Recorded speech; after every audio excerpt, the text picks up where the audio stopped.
Hi everyone, it's Kasia from TarotMap. Some of you have asked me a question or a few questions on how I use the Moon Oracle.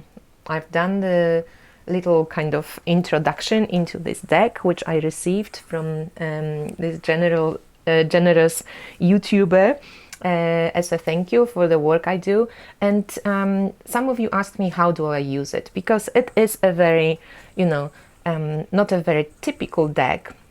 It's a little bit different. It's definitely only to work with the moon cycle. So I wouldn't use this oracle to, shuffle it and pull cards by random. What I do, which I would really advise you also to check, I have this application called Time Passages. So when I click on it, I can go into current chart, and here I can see that the moon is right now in the sign of Aquarius on 25 degrees. So you can use this one. I also have like this lunar phases. This is just a little kind of postcard from Astral Box. I can see what phase the moon is in right now. Also, I have the Earth Pathways diary, where I can also see what phase and what sign the moon is in and when the moon is going to change signs. So I know that the moon is going to change signs into Pisces tonight, still new moon phase, moon in Aquarius, and here it says enters Pisces at 8:43 p.m. So we know that the moon today will change the signs. So first thing I do, I separate the deck into these batches. So I look through these cards first, and I know that the moon on the Wednesday, 9th of January, is still in the crescent moon phase. So it starts showing up on the skies. I know it's in air sign, in Aquarius. So I'm looking for the air, which is the yellow, right? And I'm looking for this crescent moon waxing, because the moon is growing. So it's like wax growing to it, waxing air moon. And here the idea is about shoots, because it starts sprouting, the light just starts getting bigger, growing. And because it's an air moon, it's about idea, it's about communicating, it's about thinking. So yesterday, because the moon was in the beginning stages of Aquarius, and here I check for the mention cards, and I can see that this mention card is from 8 degrees to 21 degrees. It's ruled by Uranus and Mercury, very, idea-oriented, rebellious energies, and they love to communicate. So here, this person juggles with many different things. It turns itself upside down. It checks, different options. Uranus is rebellious, very active, awakening energy, surprising. So it was a very different energy to what we have today, even though it's still Aquarius. As I said, the moon was on 25 degrees, now it's 20. This card starts from 21. So rather than this rebel, we feel a little bit more closed off, and we feel a little bit more like prisoner. The planets ruling today is Venus and Neptune.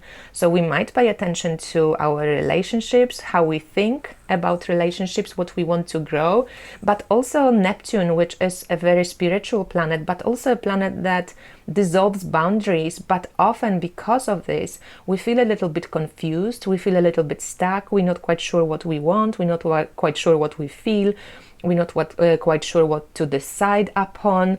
So we might feel a little bit more it might be a more difficult day when it comes to decision making and this embracing this air energy, because there is slight influence of that watery Piscean energy that might come after Aquarius. There is 2 doors though that you can choose to use, so you don't have to get stuck in your head. And Neptune encourages the spiritual connection, maybe dream work, maybe imagination. So, not just this head-on like Uranus and Mercury facts and, finding out stuff more kind of logical way. This one is much more feminine. It's a better way to access today, but nevertheless, it's more maybe a difficult energy. It's still today, then I will pull an energy of the goddess that it's connected to the sign. So we still have Aquarius, but also then in the evening, Ishtar will come forth because she rules over Pisces. So Freya and Ishtar, they both goddesses that don't, mind underworld, but Freya can lower her standards to get what she wants. So she's a smart one, use a smart way of intelligence, and Ishtar goes into the underworld and she loses at each of the gate, each of the initiation, each of the chakra, because there are 7 gates.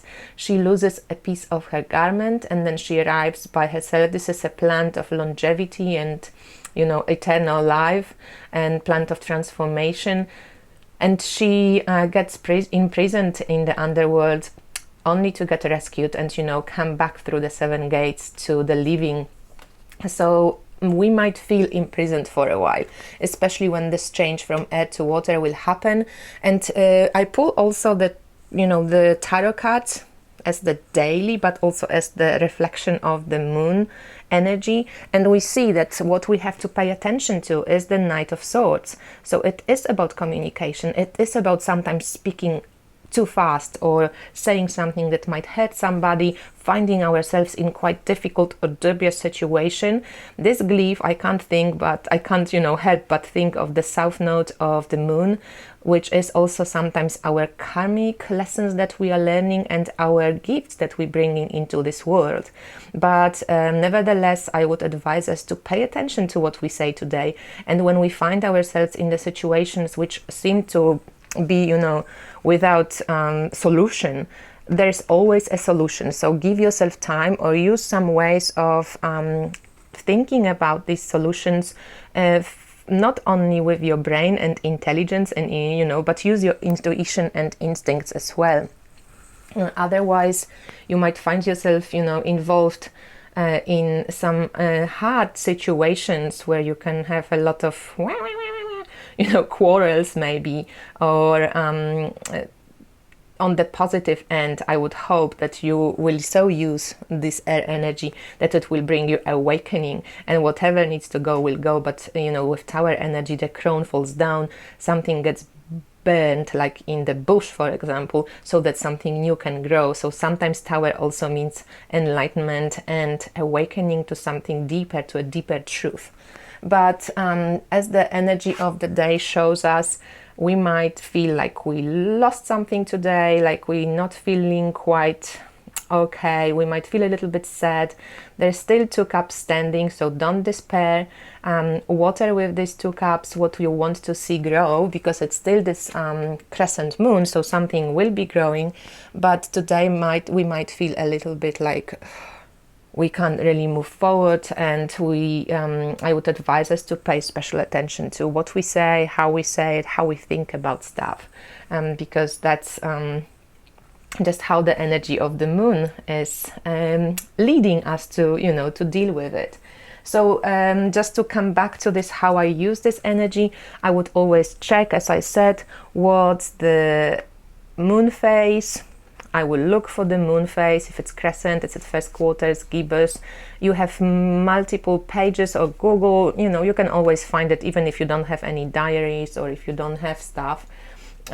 You can then pick the element. So you need to know the phase, moon phase and moon sign, astrological moon sign. Then you pick the element, if the moon sign is in earth or in fire or in water or in air, and you pick the phase of the moon. And then I would go and check what degree the moon is at. I would pick the card from the mansion cards, and to see if it's beginning of the sign, end of the sign, and the signs will be changing, like the end of Aries into Taurus, or if it's the same sign on the particular day. And then I would just pick an energy of the goddess that rules that particular sign, or 2 goddesses, like today when we have the moon changing signs from Aquarius into Pisces. And that gives us this beautiful understanding of the cycles and how we can attune to the energy of the moon. So I think also with Patrick's deck, the Living Wheel, it will be also lovely for people who learn astrology, or people who want to see the living wheel changing.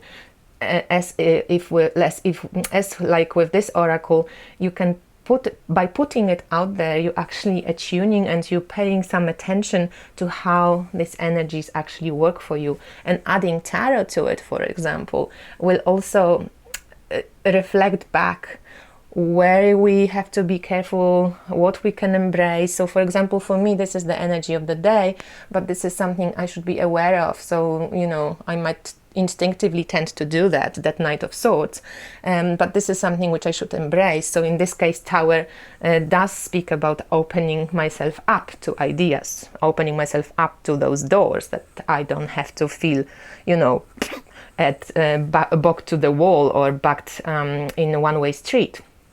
There's always a sense of exit from the situation, and these two goddesses can also help. So I hope that makes sense for you guys and this is helpful. If you have any more questions, please let me know. But for now, this is how I'm going to use the Moon Oracle. And I actually quite like. I've done it yesterday, I did it today, and I can see the sense of change of the sign. I find it fascinating. So I think this is a great idea to play with the cards and with the cycles. Of course, you can also read all the information that they have in the book on the cycle, on the goddess, on the mansion. So you will be not left to just, you know, interpret the cards by yourself, but you can get more information from the book. Thanks for watching, and I speak to you soon. Bye!